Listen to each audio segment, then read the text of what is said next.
Hello viewers, இந்த video யாருக்கான பதிவு அப்படின்னா, இப்போ நம்மளோட சென்னை வந்து கம்ப்ளீட்டாக ஃப்ளட் ஆகிருக்கு. நிறைய பேர்களோட உடைமை பாதிக்கப்பட்டிருக்கு. அதில் முக்கியமாக கார் வச்சுருக்கவங்க ரொம்பவே பாதிக்கப்பட்டிருக்காங்க. அவங்களுக்கான பதிவு தான் இது. ரொம்ப முக்கியமாக நான் என்ன சொல்ல வரேன்னா, நீங்கள் உங்களுடைய கார் பாதிக்கப்பட்டிருக்கோ இல்லை உங்களுடைய தெரிஞ்சவங்களோட கார் பாதிக்கப்பட்டிருந்தால் ரொம்ப பேனிக் ஆகாதீங்க. ஏன்னா இயல்பாக இது நடக்கும். ஐயோ, நம்ம இவ்வளோ பணம் கொடுத்து வாங்கிட்டு இந்த கார் இப்படி மதிக்குதே, இதை நம்ம ரெக்கவர் பண்ண முடியுமா அப்படிங்கிற பயம் வந்துடும் உங்களுக்கு. அது போக உங்களை சுற்றி உள்ளவங்க அவங்களுடைய அறியாமலேயே உங்களை இன்னுமே பதட்டப்படுத்துவாங்க. ஐயோ, கார் ஃப்ளட்டில் போயிடுச்சா, அந்த காரை இனிமேல் நம்ம ரெக்கவரி பண்ண முடியாது, அதை உங்களால் சரி பண்ணவே முடியாது. சரிங்களா? அப்படியே சரி பண்ணாலும் அது குதிரையே குதிராது. அப்படியே நீங்கள் சரி பண்ண முயற்சி பண்ணாலும் பல லட்சம் செலவாகும் அப்படின்னு உங்களை என்ன பண்ணுவாங்க, ரொம்பவே அது அவங்க வேணும் பண்ணுறதில்ல, அவங்கள அறியாமல் அவங்களுக்கு இருக்கிற பதட்டத்தை உங்ககிட்ட கொடுத்துருவாங்க. உங்களுக்கு இயல்பாகவே ஏற்கனவே இந்த பிரச்சனையால் பாதிக்கப்பட்டிருப்பீங்க. உங்களுக்கு இன்னுமே பயப்பட ஆரம்பிச்சிருப்பீங்க. ஸோ உங்களுக்காக தான் நான் சொல்ல வரேன், நீங்கள் பயப்படாதீங்க. இப்போ நான் சொல்லக்கூடிய நீங்கள் ஸ்டெப்ஸை ஃபாலோ பண்ணால் போதும். நீங்கள் கூலாக உங்களுடைய காரை குறைவான செலவில் கம்ப்ளீட்டாக ரெக்கவர் பண்ணிடலாம். சரிங்களா? நான் ஸ்டெப்ஸாக சொல்கிறேன். ஸ்டெப்ஸ் 1 ஸ்டெப் 2 சொல்கிறேன், என்ன நீங்கள் பண்ணணும் அப்படிங்கிறதுல. சரியா? ஸ்டெப் 1 நான் சொல்லக்கூடிய விஷயம், எக்காரணத்தை கொண்டும் நீங்கள் செய்யக்கூடாத தவறை பற்றி நான் சொல்ல போகிறேன். மொத்தம் 4 தவறை நீங்கள் ஒருபோதும் செஞ்சிடக்கூடாது. அப்படி என்ன அப்படின்னா, 1, எக்காரணத்தை கொண்டும் உங்களுடைய கார் கதவை நீங்கள் புஷ் பட்டன் கீ இருக்கு இல்லையா, இதை வச்சோ இல்லை கீலெஸ் ரிமோட் சொல்லுவீங்க அதை வச்சோ இல்லை ஸ்மார்ட் கீன்னு சொல்கிறத அதை வச்சோ எக்காரணத்தை கொண்டும் உங்களுடைய கதவை திறக்காதீங்க. ஏன் திறக்கக்கூடாது அப்படிங்கிறத பற்றி நான் இதுக்கு அடுத்த வர வீடியோவில் உங்களுக்கு டீட்டெயிலாக சொல்கிறேன். ஏன் வந்து ஸ்மார்ட் கீயோ இல்லாட்டி இந்த மாதிரி ரிமோட் கீ வச்சு திறக்கக்கூடாது அப்படிங்கிறதுக்கான டீட்டெயில்டான வீடியோ நான் அடுத்தது கொடுக்குறேன். இந்த வீடியோவில் கொடுத்தா ரொம்ப லென்த்தி ஆகிடும். அதே மாதிரி தான் எல்லாத்துக்கும் நான் சொல்ல போகிறேன். டீட்டெயில் வீடியோ உங்களுக்கு அடுத்தது சொல்லிட்டே வரேன். சரியா? செகண்ட், எக்காரணத்தை கொண்டும் உங்களுடைய காரை நீங்கள் இக்னிஷன் ஆன் பண்ணக்கூடாது. அதாவது இந்த இன்ஸ்ட்ருமெண்ட் கிளஸ்டரில் இப்போ நீங்கள் ஆன் பண்ண உடனே பார்த்தோன்னா உங்கள் லைட்டில் அறியும் பார்த்தீங்களா, வண்டி ஸ்டார்ட் பண்ண மாட்டீங்க, எல்லா லைட்டும் அறியும் பற்றி அதெல்லாம் கூட பண்ணிடக்கூடாது, இக்னிஷன் ஆன் பண்ணிடக்கூடாது. சரிங்களா? 3வது தவறும் நீங்கள் செய்யக்கூடாது. அது என்னென்னா, எக்காரணத்தை கொண்டும் காரை ஸ்டார்ட் பண்ணக்கூடாது. ஸ்டார்ட் பண்ணால் கூட முயற்சி பண்ணக்கூடாது. கிராங்கின்னு சொல்லுவோம், எக்காரணத்துக்கு கிராங்க் பண்ணக்கூடாது. 4வது தவறும் நீங்கள் செஞ்சிடக்கூடாது. அது என்னன்னா, எக்காரணத்தை கூட உங்கள் காரை தள்ளி ஸ்டார்ட் பண்ணுறது. இது இயல்பாக என்னென்னா, இந்த நான் சொல்லக்கூடிய 4 தப்புமே நிறைய பேர் தப்பு பண்ணுறாங்க இந்த பயத்தினால. ஐயோ, கார் என்னாச்சு, ஸ்டார்ட் ஆகுத பார்ப்போம் அப்படின்னு சொல்லி என்ன பண்ணுவாங்க, ஸ்டார்ட் ஆகுதான்னு செக் பண்ணி பார்க்க ஆரம்பித்தாலே இப்போ நான் சொன்ன 4 தவறும் பண்ணக்கூடாது. எந்த ஒரு தவறு கூட பண்ணக்கூடாது. ஆனால் 4மே பண்ணுறோம். அந்த தவறு மட்டும் நீங்கள் ஒரு பொழுதும் பண்ணிடாதீங்க. இந்த 4 தவறில் 1 இல்லை 4மே நீங்கள் பண்ணீங்கன்னா என்ன பாதிப்பு வருங்கிறத நான் அடுத்த வர வீடியோஸில் டீட்டெயிலாக கொடுக்குறேன். அதாவது நீங்கள் இந்த மாதிரி ஸ்மார்ட் கீ வச்சு திறந்தால் என்ன ஆகும் டோரை, இல்லை இக்னிஷன் ஆன் பண்ணால் என்ன ஆகும், இல்லை கிராங்க் பண்ணால் என்ன ஆகும், இல்லை தள்ளி ஸ்டார்ட் பண்ணால் என்ன பாதிப்பு ஏற்படுங்கிறத நான் டீட்டெயில் வீடியோவில் கொடுக்குறேன். சரியா? இப்போதைக்கு செய்யாதீங்க. இந்த வீடியோவில் சொல்லக்கூடிய ஷார்ட்டான இன்ஃபர்மேஷன் செய்யாதீங்க. ஸ்டெப் 1ல் சொல்லிட்டேன். ஸ்டெப் 2ல் என்ன செய்யணும் அப்படின்னா, உங்களுடைய டோரை எப்படி திறக்கணும் அப்படின்னா, இங்கே பாருங்கள், இந்த மாதிரி கீ பிளேடு இருக்குது பார்த்தீங்களா, இந்த பிளேட் இந்த மாதிரி நிறைய விதமாக இருக்கும் கீ பிளேடு. அந்த மாதிரி கீ பிளேடை வச்சு என்ன பண்ணணும், நீங்கள் உங்களுடைய கார் கதவை திறக்கணும். சரியா? உங்களுடைய இது ஒருவேளை ஸ்மார்ட் கீயாக இருக்குது, அதாவது உங்கள் பேக்கெட்டில் வச்சுருட்டு நீங்கள் போயிட்டு உங்களுடைய கதவை நீங்கள் வந்து ஜஸ்ட் கையை வச்சாலே அது ரெக்வஸ்ட் பட்டன் வந்து ஆன் ஆகிடும் அப்படின்னா கதவை உங்களுக்கு பேக்கெட்டில் கீ வச்சுட்டு போகாதீங்க. சரிங்களா? ஓகே, இது சொல்லியாச்சு என்ன பண்ணணுங்கிறது. உங்களுடைய கதவை திறக்கிறதுக்கு இந்த மெக்கானிக்கை வச்சு தரங்க. 3வது என்ன செய்யணும், ஸ்டெப் 3ல் என்ன செய்யணும் அப்படின்னா, உங்களுடைய பேட்டரி இருக்கு இல்லையா, அதனுடைய டெர்மினலை டிஸ்கனெக்ட் பண்ணுங்க. எய்தர் பாசிட்டிவ் நெகட்டிவ் ஏதாச்சும் ஒன்று, ரெண்டும் டிஸ்கனெக்ட் பண்ணலாம், தப்பு இல்லை.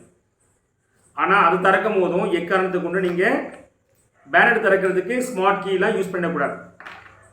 அதுக்கு நீங்கள் என்ன பண்ணணும், ஒன்று இந்த மாதிரி மெட்டல் கீ வச்சு திறக்கணும் பேனட்டு. இன்ஃபேக்ட் பேனட்டில் உங்களுக்கு மெக்கானிக்கல் கீ வச்சு திறக்காமல் இருக்காது.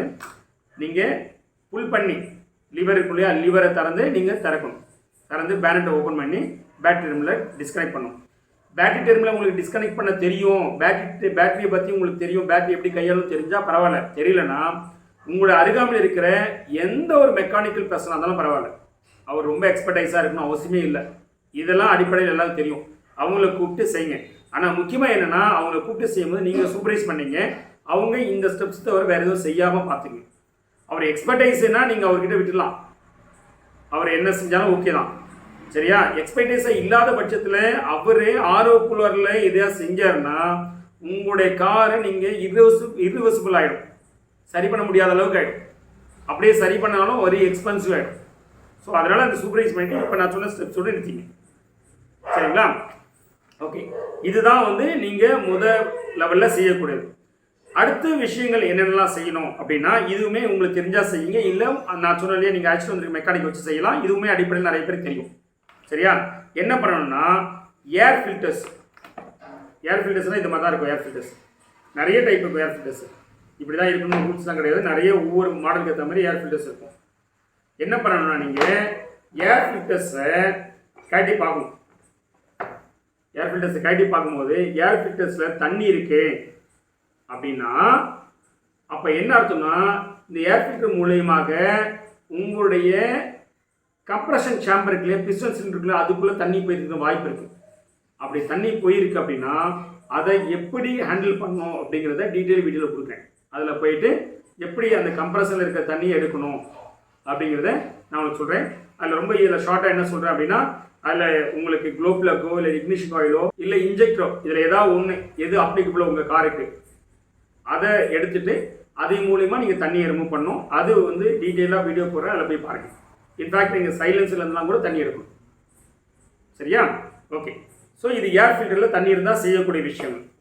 அடுத்தது நீங்கள் என்ன போய் செக் பண்ணி பார்க்கணுன்னா உங்களுடைய என்ஜின் ஆயிலில் தண்ணி மிக்ஸ் ஆகிருக்கான்னு போய் பார்க்கணும், சரியா? என்ஜின் ஆயிலில் தண்ணி மிக்ஸ் ஆகிருந்துச்சுன்னா அந்த என்ஜின் ஆயிலை கம்ப்ளீட்டாக நீங்கள் என்ன பண்ண ட்ரெயின் பண்ணிவிட்டு, சரியா? அந்த என்ஜின் ஆயிலுக்கு சில ஃபில்டர்ஸ்லாம் இருக்குது, சரிங்களா? அந்த பாருங்க, இந்த ஆயில் ஃபில்டர்ஸ் இருக்கும். இந்த ஆயில் ஃபில்டர்ஸ் இந்த மாதிரி இருக்கும். இந்த ஆயில் ஃபில்டர்ஸ்லாம் என்ன பண்ணணும், நீங்கள் மாற்றிடும். இதில் தான் ஆயில் ஃபில்டர்ஸ். வீடியோ தெரியுதா இல்லைன்னு தெரியல, இதெல்லாம் ஆயில் ஃபில்டர்ஸ். இந்த ஆயில் ஃபில்டர்ஸ்லாம் நீங்கள் என்ன பண்ணணும், ரீப்ளேஸ் பண்ணணும். என்ஜின் ஆயிலை கம்ப்ளீட்டாக என்ன பண்ணணும், ட்ரெயின் பண்ணி எடுத்துக்கணும், சரியா? என்ஜின் ஆயில் வந்து அதுக்கு நீங்கள் ஃபில் பண்ண என்ஜின் ஆயிலாம் உங்களுக்கு காட்டணும் அவசியம் இல்லை, சரியா? என்ஜின் ஆயிலை ரீஃபில் பண்ணிங்க. அதுக்கு அடுத்து ஸ்டெப் 6 என்ன பண்ணணும், நீங்கள் கியர் பாக்ஸ் ஆயிலில் போயிட்டு கியர் பாக்ஸ் இருக்கு இல்லையா, அதுக்குள்ளே வாட்டர் ஏதாவது மிக்ஸ் ஆகிருக்கு அந்த ஆயிலுக்குள்ளேன்னு பார்க்கணும். அப்படி ஒரு வேளை வாட்டர் மிக்ஸ் ஆகிருந்துச்சுன்னா அதுலேருந்தும் நீங்கள் என்ன பண்ணணும், வாட்டர் ட்ரெயின் பண்ணிவிட்டு அதுக்கப்புறம் நீங்கள் என்ன பண்ணணும், கியர் பாக்ஸ் ஆயிலை நீங்கள் ஃபில் பண்ணணும். அதையுமே நீங்கள் அடுத்து நான் வரக்கூடிய ஒவ்வொன்றுக்கு டீட்டெயிலாக போடுறேன், கோத்ரூ பண்ணுங்கள். நெக்ஸ்ட் ஸ்டெப் 7ல் நீங்கள் என்ன பண்ணணும்னா ஃபியூவல் ஃபில்டர், சரியா? ஃபியூவல் ஃபில்டர் அப்படிங்கிறது என்னன்னா இதில் தான் ஃபியூவல் ஃபில்டர்ஸ். அதுக்கு முன்னாடி இந்த ஃபியூல் ஃபில்டர் பார்க்குறதுக்கு முன்னாடி உங்களுடைய பெட்ரோல் டேங்க் ஆர் டீசல் டேங்க்ல வாட்டர் கண்டென்ட் இருக்கான்னு போய் பாருங்கள். அப்படி ஏதாவது இருந்துச்சுன்னா ஃபுல்லாக அந்த பெட்ரோலையும் டீசலையும் ட்ரெயின் பண்ணி எடுக்கணும் நீங்கள், சரியா? அந்த பெட்ரோல் டீசலையும் மட்டும் ட்ரெயின் பண்ணி எடுத்தப்பட்ட போதாது, அதுக்கிடையில் இன்னொன்று இதுதான் வந்து டீசல் ஃபில்டர்ஸ், சரியா? இந்த ஃபில்டர்ஸை கம்ப்ளீட்டாக என்ன பண்ணும், நீங்கள் மாற்றணும், சரியா? சரி, இதை மட்டும் மாற்றினா போதுமான்னு கேட்டால் போதாது. சில உங்களுக்கு வந்து டீசல் என்ஜினில் வந்து பார்த்தோன்னா இந்த மாதிரி காமன் ரயிலாக இருக்கும். இந்த காமன் ரயில் இன்ஜெக்டர்ஸ் இதுக்குள்ளே இருக்கிற இன்ஜெக்டர்ஸ் எடுக்க வேண்டாம் நீங்கள் ஸ்டார்ட் பண்ணாத பட்சத்தில். காமன் ரயில் இங்கே மாதிரி எல்லா இடத்துலையும் இருக்கும். அதாவது எப்படி கேட்டால் உங்களுக்கு நீங்கள் டேங்க்கில் ஃபில் பண்ணுறீங்களே அங்கேருந்து ஆரம்பித்து இந்த காமன் ரயில் வரைக்கும் வரக்கூடிய எல்லா டீசலுமே நீங்கள் என்ன பண்ணணும், ஒரு டைம் தரவாக செக் பண்ணி பார்த்துருங்க, ஏதாவது வாட்டர் கண்டென்ட் இருக்கான. அப்படி இருந்தால் எடுத்துருங்க கம்ப்ளீட்டாக. இது ஸ்டெப் 7 வரைக்கும் நான் செய்ய வேண்டியது நீங்கள் செஞ்சணும், சரியா? இதை நீங்கள் கரெக்டாக செஞ்சாலே போதும், உங்களுடைய காரை வந்து பார்த்தீங்கன்னா நீங்கள் ஈஸியாக ரெக்கவர் பண்ணிடலாம். அதுக்கு அடுத்தது நான் டீட்டெயிலாக அதாவது 4 விஷயங்கள் செய்யக்கூடாது, அதை செஞ்சால் மிகப்பெரிய பாதிப்புன்னு சொன்னேன் இல்லையா, அதை நான் டீட்டெயிலாக போடுறேன். ஆனால் அதை பற்றின ஒரு ஷார்ட் இன்ஃபர்மேஷன் கொடுக்குறேன். ஏன் என்ன ஆகும் இந்த 4 இதாக ஒன்று செஞ்சால் அப்படின்னு நான் சொல்கிறேன். நான் என்ன don't operate the door using the remote or smart key. அதாவது நீங்கள் ரிமோட் கீ வச்சு நீங்கள் டோரை திறக்கான்னு சொன்னீங்க, அப்படி திறந்தால் என்ன ஆகும் அப்படின்னா அந்த வண்டியில் நிறைய வந்து பார்த்தீங்கன்னா இந்த மாதிரியான டிவைஸ் தான் இருக்கும். நீங்கள் ரிமோட் கீ ஆப்ரேட் பண்ணுறீங்க, புஷ் பட்டன் அழுத்துறீங்க அப்படின்னா இந்த மாதிரி கண்ட்ரோல் மாடல்ஸ் தான் அதில் இருக்கும். அப்போ என்ன ஒன்று இதை அழுத்துறீங்கன்னா இதை ஆப்ரேட் பண்ண ஆரம்பிச்சோம், இது ஒர்க் பண்ண ஆரம்பிச்சோம். ஒருவேளை இதுக்குள்ளே இருக்கிற சர்க்யூட் போர்டு இப்படி தான் இருக்கும். இதை ஓப்பன் பண்ணிங்கன்னா இந்த மாதிரி தான் இருக்கும். பிரிண்டர் சர்க்யூட் போர்ட்ஸ் நிறைய எலக்ட்ரானிக் டிவைஸ் இருக்கும். அது எல்லாம் நம்ம லேப்டாப்பு மொபைல் இருக்கிற அதே எலக்ட்ரானிக் டிவைஸ் தான் இதுலேயும் இருக்குது. ஒருவேளை இதில் தண்ணி இருந்துச்சு அப்படின்னா என்ன ஆகும் அப்படின்னா இது ஷார்ட் சர்க்யூட் ஆகிடும்.